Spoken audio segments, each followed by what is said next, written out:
ஒரு சின்ன படம் பெரிய படம் பெருசா சூப்பரா பண்றாங்க.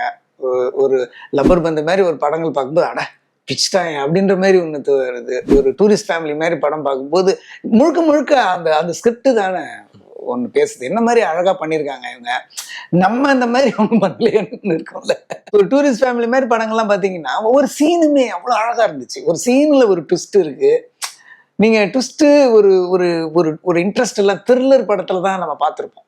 ஆனா ஒரு த்ரில்லர் உண்டான ஒரு விஷயத்த ஒரு ஃபேமிலி ட்ராமால கொடுத்துருந்தாரு. அது அது அழகா புதுசா இருந்துச்சு எனக்கு பார்க்கும்போது. அடடே அப்படின்னு ஒரு சீன் இப்படிதான் இருக்கும்னு உங்களை யூகிக்க வச்சு அதுல ஒரு தட்டி அது அப்படி இல்லடா இப்படின்னு சொல்லி வேற மாதிரி நீ எல்லா சீன்லயுமே இருக்கும், எல்லா சீக்வன்ஸ்லயுமே இருக்கும். அது அடா இப்படி ஒருத்தன் பண்ணியிருக்கானே அப்படின்னும் போது அது நீங்க யாரை சொல்ல முடியும்? அந்த ஸ்கிரிப்டை செலக்ட் பண்ணதுனால நீங்க சசிகுமார் சாரை பாராட்டலாம். ஆனா அதை தர அது அது மொத்த கிரெடிட்டும் ஒரு புது டைரக்டருக்கு கிடைக்கும் போது ஒரு அவருக்கு ஒரு ஒரு சந்தோஷம் இருக்கும். நிச்சயம் நிச்சயமா.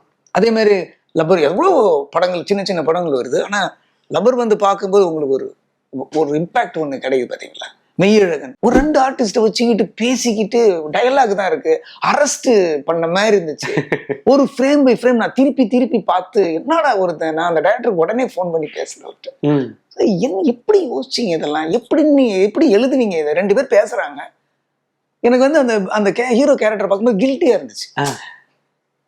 எப்படி கில்ட்டி ஹீரோன்றதை விட நான் எனக்கு அரவிந்த்சாமி கேரக்டர் பார்க்கும்போது கில்ட்டி ஏன் இருந்ததுன்னா, நம்ம எவ்வளோ பேரை வந்து லைஃப்ல நமக்கு வந்து ஒரு சின்ன தாக்கத்தை உண்டாக்கியிருப்பாங்க.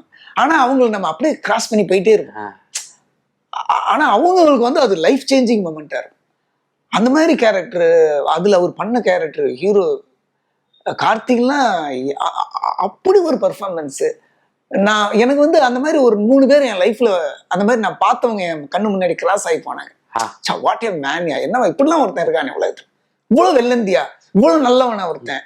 அந்த டைலாக் எனக்கு பிரமிப்புனால பிரமிப்பு. நான் அதுக்கு முன்னாடி இந்த மாதிரி கான்செப்ட்ல மலையாள படங்கள் தான் பார்த்து பிரமிப்பேன். இது இந்த தின்லைன் வச்சு ஒருத்தன் கதை பண்ண முடியுமா, அதை விட தின்லைனா ஒருத்தர் கதை பண்ணியிருக்காரு அப்படின்னும் போது எனக்கு வந்து பிரமிப்பா இருந்துச்சு.